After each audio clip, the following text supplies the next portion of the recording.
आप देख रहे हैं समाचार एजेंसी ऑफ इंडिया में साइन न्यूज। नमस्कार दोस्तों, समाचार एजेंसी ऑफ इंडिया की साइन न्यूज में लिमटी की लालटेन के 757वें एपिसोड में एक बार फिर आपका स्वागत है। वंदे मातरम अनिवार्य किया गया है। सरकारी और शैक्षणिक आयोजनों में वंदे मातरम गायन अब अनिवार्य कर दिया गया है। संपूर्ण 6 छंदों का होगा समावेश। संविधान में स्पष्ट प्रावधान नहीं, किंतु गृह मंत्रालय के द्वारा निर्देश जारी किए गए। भाजपा नीति केंद्र सरकार ने भारत के राष्ट्रगीत वंदे मातरम के गायन के लिए विस्तृत आधिकारिक प्रोटोकॉल जारी किए।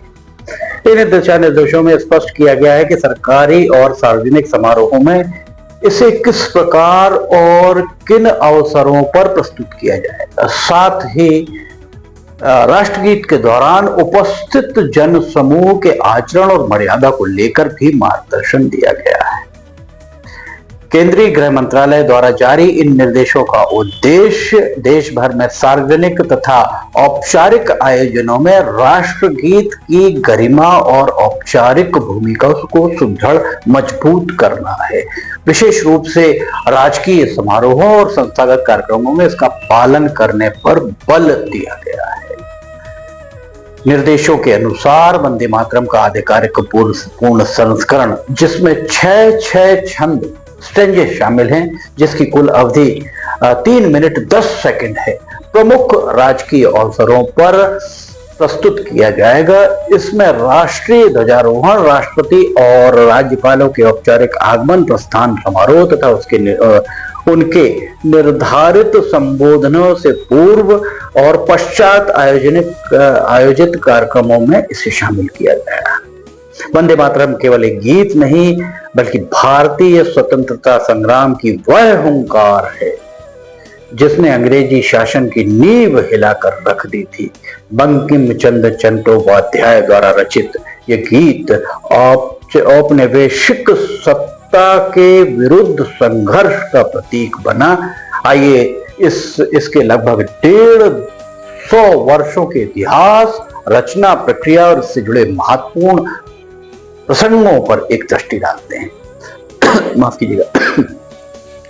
बंकिम चंद्र चट्टोपाध्याय ने 1870 के दशक में इस गीत की रचना की। माना जाता है कि 7 नवंबर 1875 के आसपास इसे लिखा गया होगा और बाद में 1882 में उनका एक प्रसिद्ध उपन्यास था आनंदमठ, जिसमें इसे शामिल किया गया। यह गीत मातृभूमि को देवी स्वरूप मानकर उसकी वंदना करता प्रतीत होता है। आनंदमठ की कथा देश के लिए समर्पित सन्यासियों के संघर्ष पर आधारित थी, जिसने आगे चलकर राष्ट्रीय चेतना को प्रबल किया, मजबूत किया। हालांकि जब भी इसे अनिवार्य बनाने की मांग उठती है, तब बहस जटिल हो जाती है, क्योंकि राष्ट्र प्रेम को कानूनी दायरे में बाध्य नहीं किया जा सकता है। प्रश्न यही है कि क्या राष्ट्र प्रेम को कानूनी दायरे में बाध्य किया जा सकता है। समर्थकों का मत है कि वंदे मातरम राष्ट्र की अस्मिता और स्वाभिमान का प्रतीक है। विद्यालय और सरकारी कार्यक्रमों में इसका सामूहिक गायन राष्ट्रीय एकता और साझा पहचान को सुदृढ़ करेगा, मजबूत करेगा। यह गीत क्रांतिकारियों की प्रेरणा रहा है। इसे अनिवार्य करना उस ऐतिहासिक विरासत को नई पीढ़ी तक पहुंचाने का माध्यम माना जाता है। समर्थकों का तर्क यह भी है कि राष्ट्रगीत के प्रति सम्मान नागरिकों में अनुशासन और देशभक्ति की भावना को मजबूत करता है, जो किसी राष्ट्र और राज्य की स्थिरता के लिए सबसे आवश्यक बात मानी जाती है। दूसरी ओर इसके विरोध में भी बहुत सारे तर्क हैं। विरोधियों का कहना है कि संविधान का अनुच्छेद 25 प्रत्येक नागरिक की धार्मिक स्वतंत्रता की गारंटी देता है। कुछ समुदायों की आस्था के अनुसार मातृभूमि को देवी के रूप में संबोधित करना स्वीकार्य नहीं है, ऐसा भी कहा जाता है। ऐसे में अनिवार्यता व्यक्तिगत विश्वास से टकराव उत्पन्न कर सकती है। कुछ लोगों का यह भी मानना है कि देशभक्ति कानून से नहीं, बल्कि अंतःकरण से उत्पन्न होती है। बाध्यता इसे औपचारिकता में बदल सकती है, ये भी लोगों का कहना है। संविधान सभा के द्वारा जनगण मन को राष्ट्रगान और वंदे मातरम को राष्ट्रगीत का दर्जा दिया गया।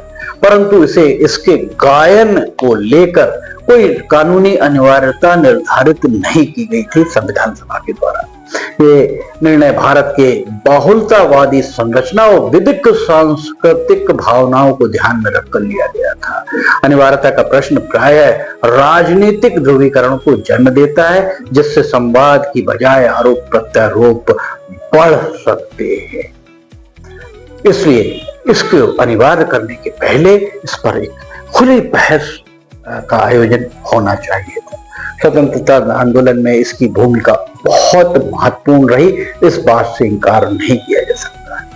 1896 में भारतीय राष्ट्रीय कांग्रेस के अधिवेशन में रविंद्रनाथ टैगोर, कविवर जिन्हें लोग बहुत सम्मान से देखते हैं, कविवर रविंद्रनाथ टैगोर ने इसे पहली बार सार्वजनिक रूप से गाया था। 1905 के बंग भंग आंदोलन के दौरान ये स्वदेशी आंदोलन का प्रमुख नारा बनकर उभरा। कोलकाता के टाउन हॉल में हजारों लोगों के द्वारा वंदे मातरम के उद्घोष से वातावरण को गुंजायमान कर दिया था 1905 में बंग भंग आंदोलन के दौरान। 1906 में अंग्रेजों ने इस नारे पर प्रतिबंध लगाने का प्रयास किया, फिर भी जन समर्थन इसके प्रति कम नहीं हुआ। बंगाल से निकलकर यह स्वर पंजाब, मुंबई, दक्षिण भारत तक पूरे देश भर में फैल गया। लोकमान्य तिलक की गिरफ्तारी और रिहाई के समय भी जनता ने इसका उद्घोष कर लोकमान्य तिलक का स्वागत किया था। मूल गीत में 6 छंद हैं, किंतु राष्ट्रगीत के रूप में केवल प्रारंभिक 2 छंदों को ही मान्यता मिल पाई थी। 1930 के दशक में मुस्लिम लीग ने शेष 4 छंदों पर आपत्ति जताई थी 1930 में मुस्लिम लीग के द्वारा, जिसमें मातृभूमि की तुलना माता दुर्गा और माता काली जैसी देवियों से करने पर आपत्ति उन्हें थी। सांप्रदायिक सौहार्द बनाए रखने के लिए 1937 में पंडित जवाहरलाल नेहरू की अध्यक्षता वाली समिति ने केवल पहले 2 छंद गाने का निर्णय लिया था। 24 जनवरी 1950 को संविधान सभा के अध्यक्ष महामहिम राष्ट्रपति डॉक्टर राजेंद्र प्रसाद के द्वारा घोषणा की गई थी कि जनगण मन भारत का राष्ट्रगान होगा।